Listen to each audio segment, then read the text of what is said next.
Beleza, pessoal. Boa noite para vocês. Mais uma aula nossa aqui de sistemas térmicos. Por favor, hoje nós vamos tentar entender ao máximo, tirar todas as nossas dúvidas aqui sobre o ciclo Brighton. Então, bora lá fazer um exercício e acabar com a matéria. Então, vamos começar lendo esse exercício aqui. Em uma usina de potência com turbina a gás que opera um ciclo Brighton ideal, usando o ar como fluido de trabalho, então já sabemos que é o ar. O ar entra no compressor a 95 kPa e 290 Kelvin. Então, quando ele entra no compressor, eu te dei aqui qual que é a pressão e qual que é a temperatura. E na turbina, ele está a 760 kPa e 1100 Kelvin. Então, também pressão e temperatura. Uma coisa interessante aqui para a gente é que de 2 para 3 a pressão é constante e de 4 para 1 também a pressão é constante. Então, isso já facilita para a gente algumas coisas. O calor é transferido para o ar por meio de uma fonte externa a uma taxa de 35.000 kJ por segundo, ou 35 megawatts, né? Determine a potência produzida por essa usina. Letra A, considerando os calores específicos, constantes da temperatura ambiente, e também considerando a variação dos calores específicos. Bora lá. Então, vamos começar com a letra A. Então, eu quero saber com os calores específicos constantes. O que eu vou fazer com isso, né? Então, a gente vai utilizar aquelas fórmulas dos calores específicos para facilitar para a gente. Então, o que a gente tem? Aqui, ó, T2 sobre T1, P2 sobre P1, K menos 1 e aqui K, né? Então, tudo isso aqui a gente já viu bastante nos outros exercícios. Então, a gente vai substituir nossos valores aqui. 290 é a sua temperatura 1, temperatura que entra no compressor. Então, 290 Kelvin, temperatura 1. E qual que é a sua pressão que você vai utilizar? Você vai usar pressão 2 sobre pressão 1. E o que a gente sabe é que a pressão 1 aqui é 95 kPa, então está aqui, ó, 95. E a outra, eu te disse que era aqui, estava lá na turbina, 760. Mas se você olhar aqui, ó, no nosso gráfico, o que a gente vai ter? Que a pressão 3 é exatamente igual à pressão 2. Então, por isso que a gente está utilizando esse 760 aqui como a nossa pressão 2. Porque, supostamente, a nossa turbina está aqui, ó, no ponto 3. Então, substituindo esses valores, lembrando, o que é o K? O K vai ser nossa constante dos calores específicos ali, que a gente encontrou lá na tabela 2, na temperatura ambiente, temperatura de 300 Kelvin, a gente pegou o ar e veio aqui e achou o nosso valor de K. Então, se fosse qualquer um outro gás que está aqui, você poderia pegar os valores a partir dessa tabela aqui. Beleza.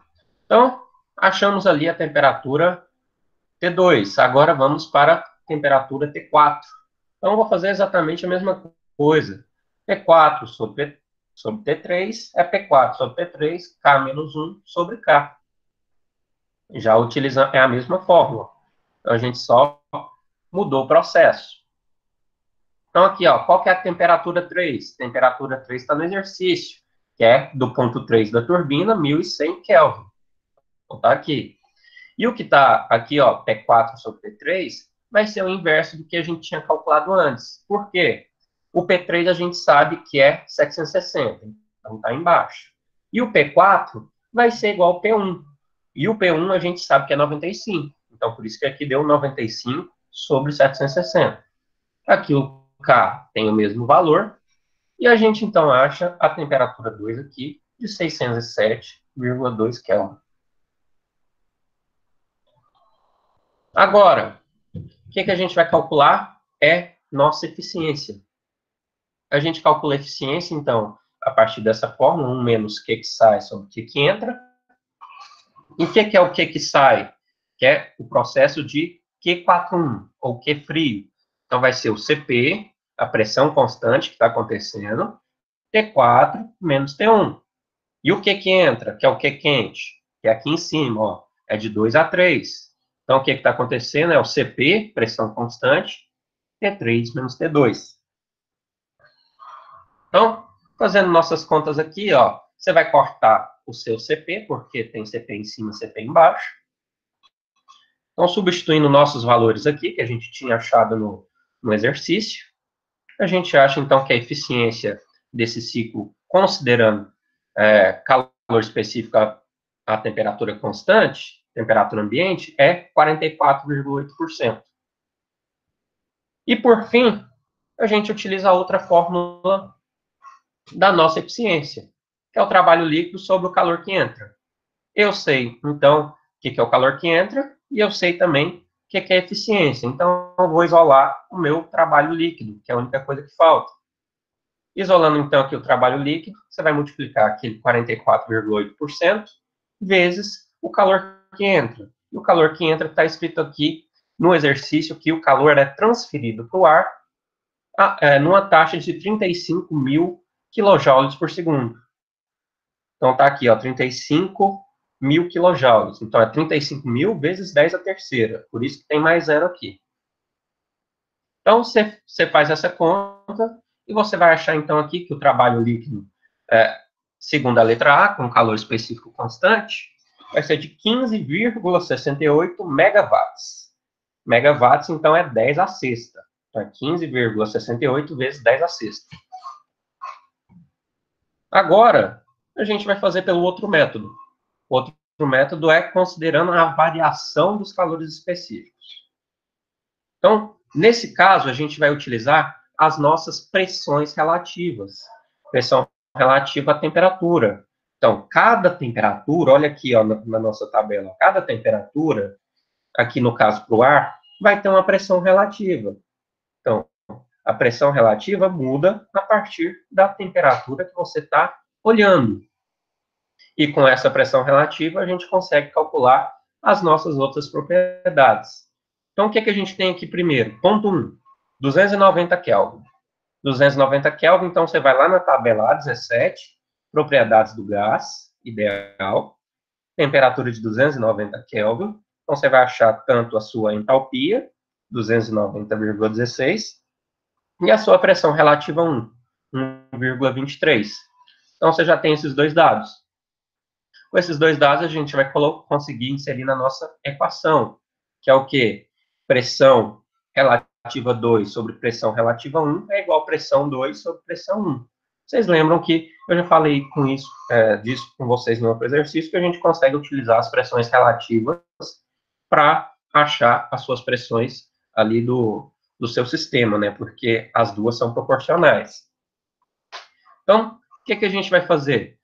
Isola o PR2, que sua pressão relativa 2. Então, isolando o PR2, então a gente vai ter P2 sobre P1, PR1. Então, P2 a gente já tinha 960, tá? Quer dizer, 760, que está aqui no exercício. Deixa eu corrigir isso aqui. 760.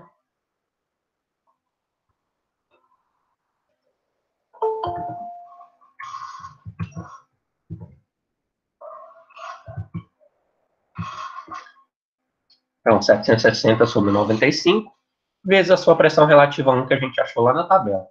Então, a gente vai achar esse valor aqui, ó, de 9,8488. Agora, então a gente vai lá na tabela de novo, ó. Com esse 9,84, a gente vai lá procurar onde que tem essa pressão relativa. E se você olhar bem aqui, ó, ela vai estar entre a temperatura de 520 e a temperatura de 530. Então, fazendo a interpolação aqui entre esses dois valores, a gente acha, então, que o nosso H vai estar entre esses dois valores aqui, ó.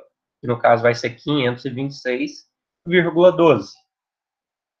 Então, notem que está bem mais perto aqui do 520 do que do 530. Beleza. Achamos ali, então, esses valores. Vamos fazer a mesma coisa lá para o outro ponto. Aqui, no caso, temperatura 3. Desculpa aqui, eu vou corrigir de novo. Às vezes passa despercebido isso aqui. Então, temperatura 3. H3, PR3. Então, temperatura 3, 1100 Kelvin. 1100 Kelvin.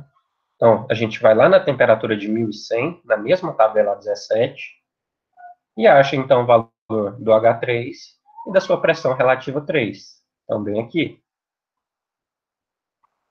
Agora, a gente vai achar, então, a pressão relativa 4. Então, faz exatamente o mesmo procedimento da anterior. Então, PR4 sobre PR3 é P4 sobre P3. Isolando PR4, então a gente vai ter esses valores aqui que a gente achou. O P4, que é o 95, o P3, que é o 900. De novo, aqui está errado. Não sei por que eu gostei desse 960.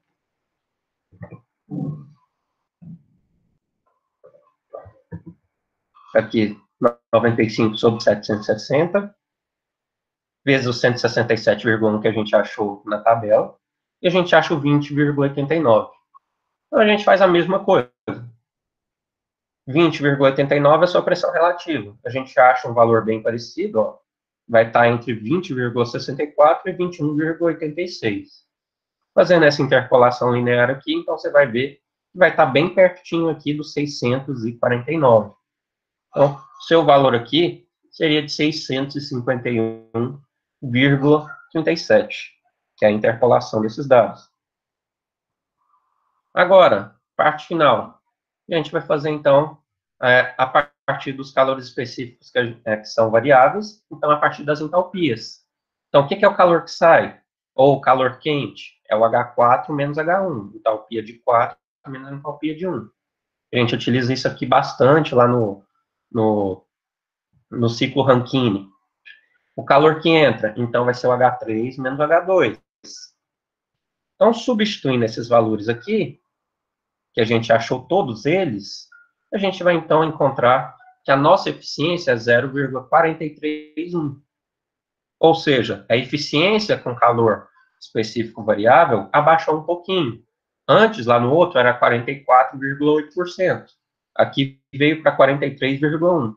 Então, quando a gente considera que vai ter variação do calor específico, de acordo com a temperatura, então você vai ver que a sua eficiência vai abaixar.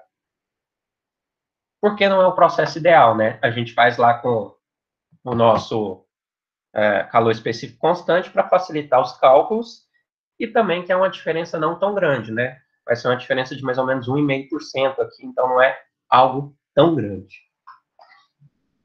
Então vamos calcular aqui da mesma forma que a gente calculou no outro exercício, isolando o trabalho líquido. Então, isolei o trabalho líquido, vai ser eficiência vezes o calor quente. Então, a eficiência está aqui, ó, calculada, 0,431, vezes sua entrada de calor. E isso vai dar 15,085 megawatts. Então, você vê que um e outro são diferentes.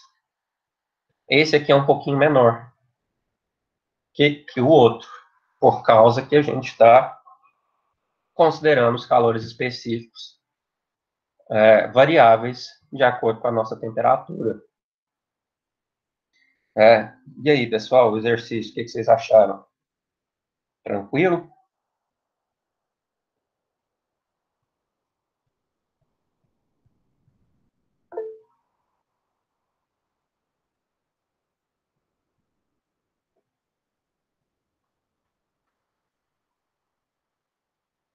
Beleza, eu deixei um exercício, vocês sabem, no mesmo molde para vocês lá fazerem. Então, só sentar a bunda na cadeira e fazer.